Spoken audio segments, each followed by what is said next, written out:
Bienvenida, bienvenido. Hoy vamos a abrir un pequeño tesoro. El primer número de una revista francesa, La Science et la Vie, de abril de 1913. ¡Qué interesante! Es como asomarse por una ventana a un mundo que bullía de inventos y descubrimientos justo antes de que todo saltara por los aires con la Gran Guerra. Justo en el umbral, sí. Lo que queremos hacer hoy es bucear un poco en esta joya de más de un siglo y sacar las perlas, ¿eh? Esas ideas o detalles que nos hacen decir, anda, sobre cómo la ciencia ya estaba cambiando la vida de la gente. Ver cómo veían el futuro, casi. Exacto. Y hay dos temas que les quitaban el sueño en 1913, vistos desde la ciencia, claro. A ver. Primero, cómo dominar el tiempo, ponerle orden.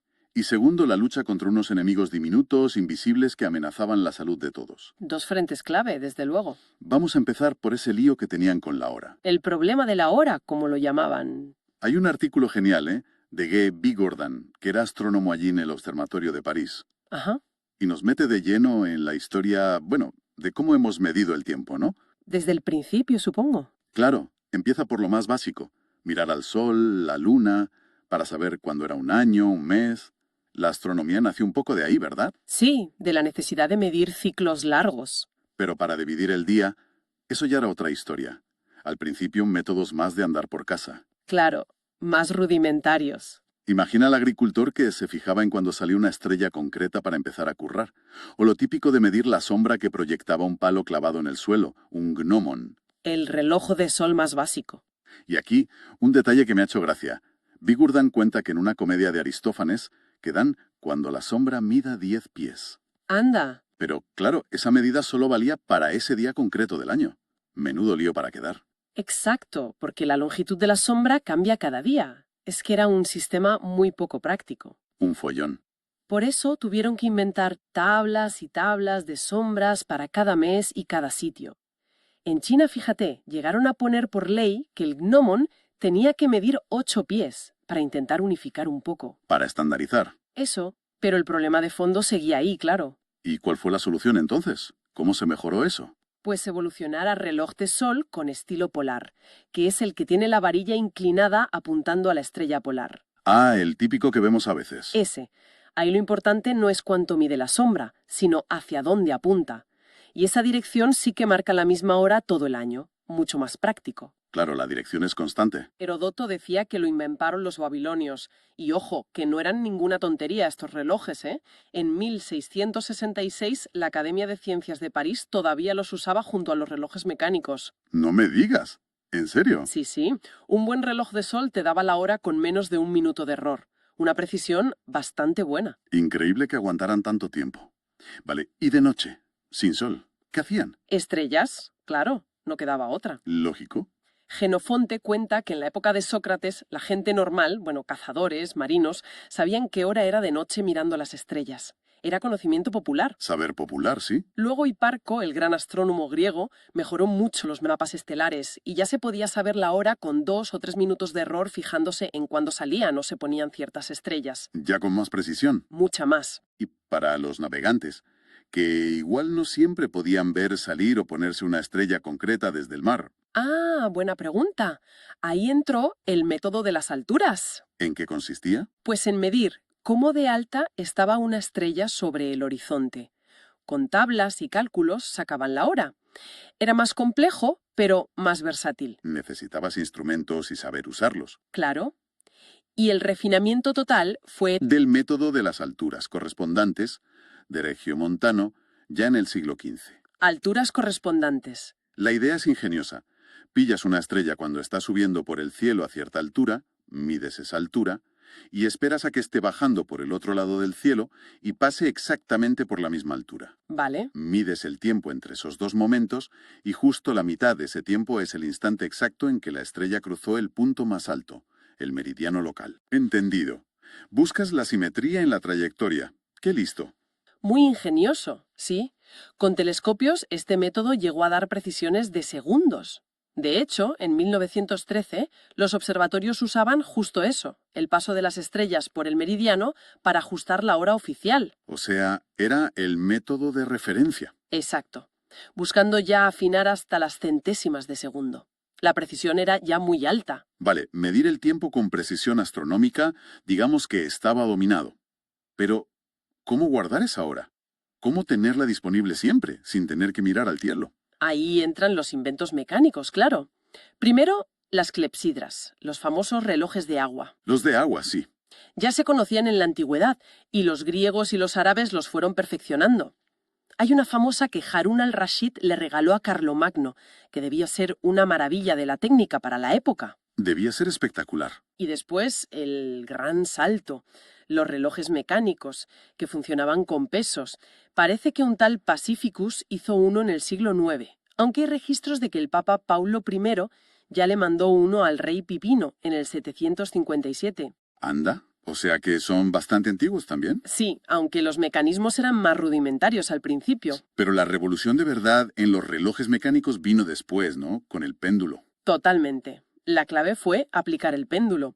Un médico, Santorius, ya en 1612 usó un péndulo para contar pulsaciones, pero como un contador simple, digamos. Solo para contar, no para regular. Eso es. El genio fue Huygens, en 1656, que combinó el péndulo con el mecanismo de escape del reloj, el que hace el tic-tac característico. Ah, el escape. Decisión que tenían en 1913. Luego se le añadieron mejoras, claro, como la compensación para que no le afectaran los cambios de temperatura o de presión atmosférica. Que eran problemas importantes para la precisión. Fundamentales. Y claro, para poder llevarte la hora contigo, a la calle o al mar, el péndulo no servía. Necesitabas algo portátil. Exacto. Hacía falta otra fuente de energía que no fuera un peso colgando. Y ahí se inventó el muelle motor, que almacena energía al enrollarse. El muelle real. Eso es.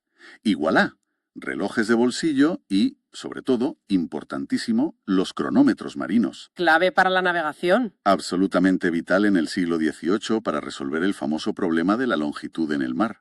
Saber la longitud te permitía saber tu posición este-oeste, que era crucial. Sin eso estabas perdido, prácticamente. Hubo relojeros franceses como Pierre Leroy o Ferdinand Berthoud que hicieron verdaderas maravillas de precisión para los barcos. Eran instrumentos carísimos y delicadísimos. O sea que la necesidad de navegar mejor impulsó la tecnología relojera. Lógico. Totalmente. Y luego llegó otra revolución que exigió más precisión y orden. El ferrocarril, imagino. El ferrocarril.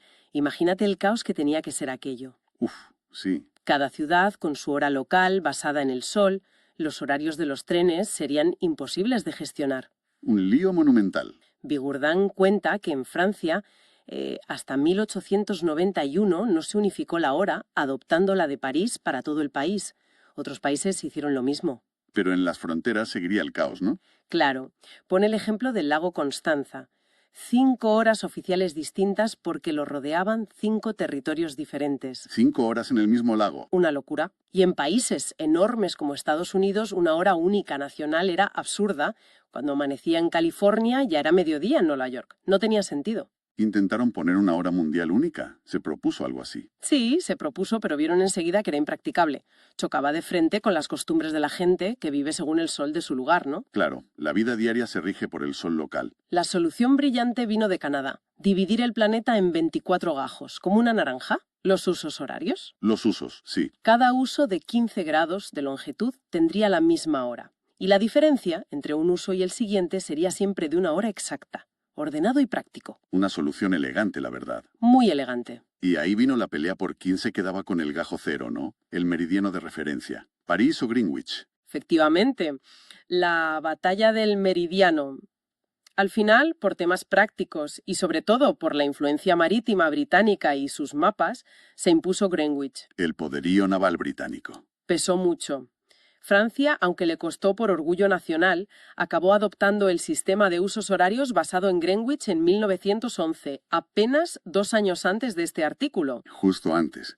¿Y qué consecuencias tuvo esto en la vida diaria? Aparte de poder viajar en tren sin volverse loco, claro. Pues ventajas claras para el comercio, las comunicaciones internacionales, los telégrafos, pero Bigourdan apunta a un detalle con bastante ironía. ¿Ah, sí? ¿Cuál? Como la hora de Greenwich iba 9 minutos y 21 segundos por detrás de la hora solar media de París, desde que se adoptó, los franceses, según el reloj oficial, se acostaban 9 minutos y 21 segundos más tarde. Anda. Y eso aumentaba el gasto en luz eléctrica o gas. Es un detalle curioso. Qué bueno. También sirvió para quitar una cosa rarísima que había en Francia. Las estaciones de tren tenían una hora que iba 5 minutos por delante de la hora oficial de la ciudad. ¿Cómo? ¿Para qué? Supongo que para que la gente no perdiera el tren, les daban ese margen. Bueno, pues se acabó ese desfase. Y se empezó a usar más el formato de 0 a 24 horas, el horario militar, que es más práctico para evitar confusiones AM-PM. El mundo se estaba sincronizando, poco a poco, pero faltaba el último paso. ¿Cómo hacer llegar esa hora oficial exacta a todo el mundo? Sobre todo a los barcos en medio del mar, que era el gran reto. Primero, claro, con cables eléctricos en las ciudades y entre países. El telégrafo ya permitía sincronizar relojes a distancia. Pero eso no llegaba al mar. No. Pero la gran novedad que entusiasmaba en 1913 y que Bigourdan destaca era la TSH, la telegrafía sin hilos. La radio, claro. Por fin se podía enviar la hora a los barcos. Se acababa de celebrar en París, en 1912, una conferencia internacional de la hora, para ponerse de acuerdo en cómo hacerlo. ¿Y qué acordaron en esa conferencia? Pues estandarizar las señales horarias por radio. A partir del 1 de julio de 1913, justo unos meses después de la revista, la Torre Eiffel. ¿La Torre Eiffel como antena? Sí, y otras antenas potentes repartidas por el globo, desde San Fernando en España hasta Arlington en Estados Unidos o Manila en Filipinas, empezarían a emitir señales horarias coordinadas, basadas en la hora de Greenwich. Una red mundial. Exacto. La idea era que varios observatorios astronómicos mandarían sus mediciones diarias de la hora a una oficina central en París.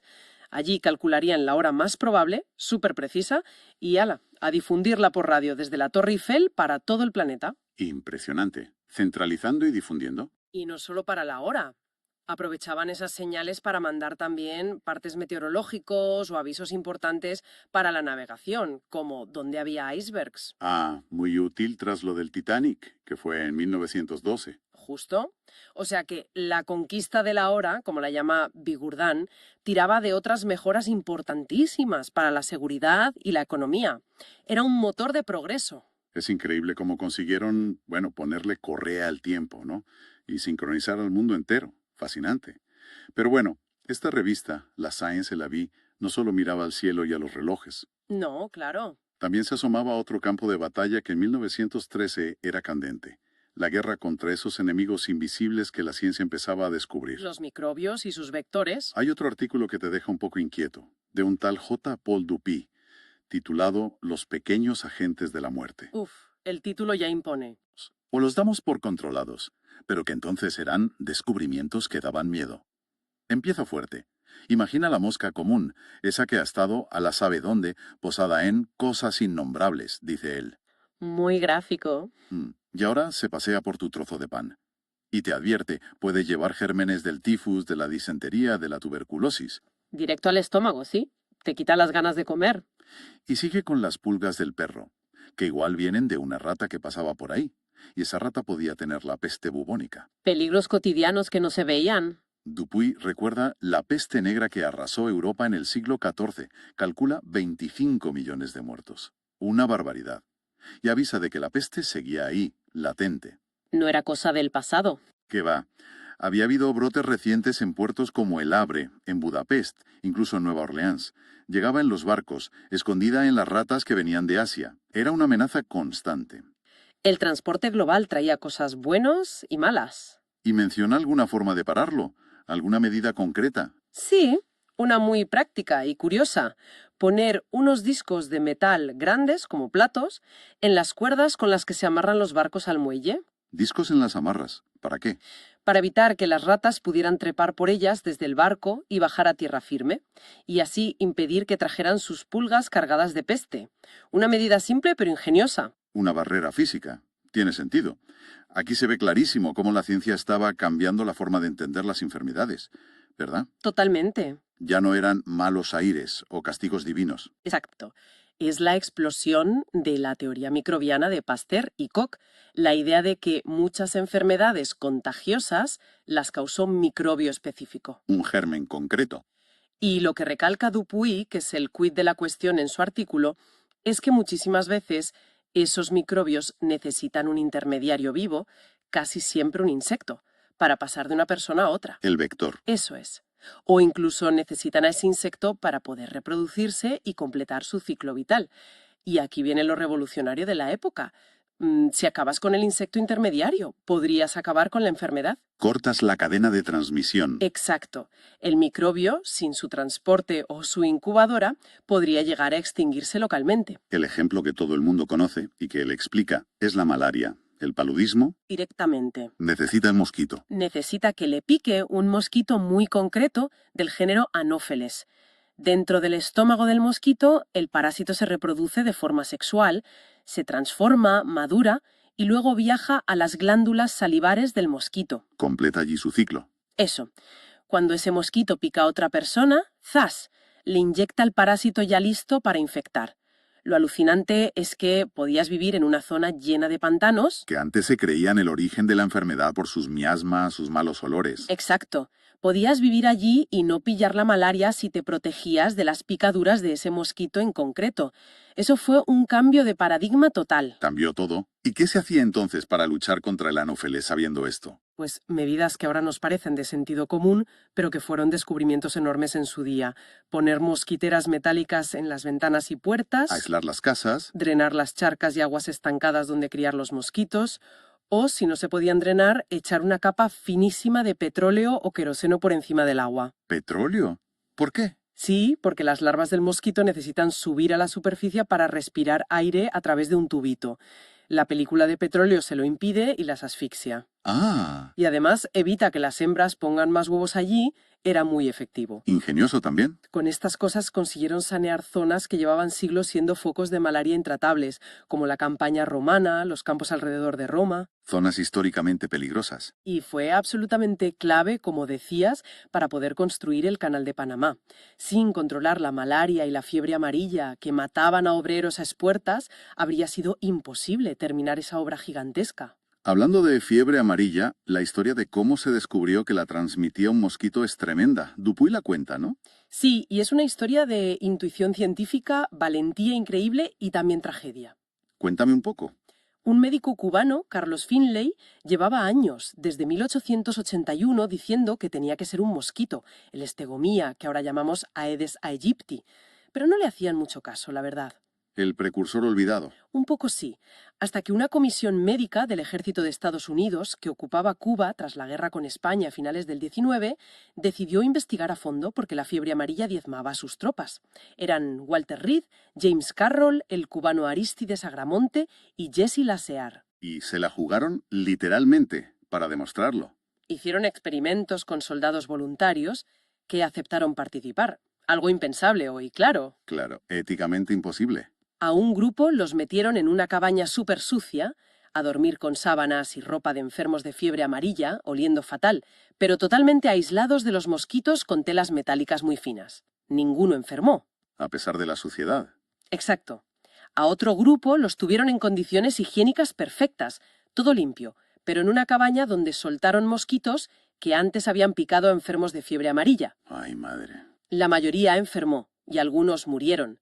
El propio Lassear, uno de los médicos investigadores, se dejó picar, quizá accidentalmente, quizá a propósito, no está claro, y murió de fiebre amarilla durante los experimentos. Qué barbaridad. Sacrificios personales por la ciencia. Fue terrible.